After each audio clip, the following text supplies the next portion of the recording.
ভালোবেসে আঘাত পায়নি, হৃদয় ভেঙে চুরমার হয়নি, এমন মানুষ আপনি খুব কমই খুঁজে পাবেন।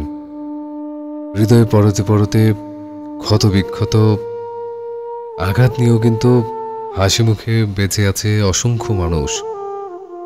তাদের হৃদয় পোড়া গল্প হয়তো কেউ শুনে না, হয়তো কাউকে বলা যায় না, হয়তো কাউকে কখনো বলা হয়ে উঠবেও না কোনো দিন, তবে সেই গন্ধটা থেকেই যায়।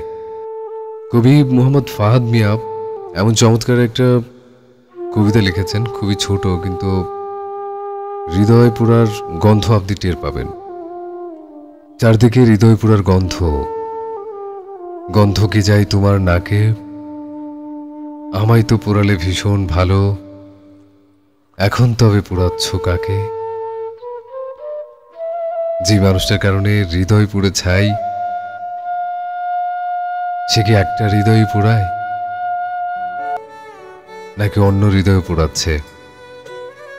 কি ভাবাচ্ছে? তো সত্যি ভাবাচ্ছে।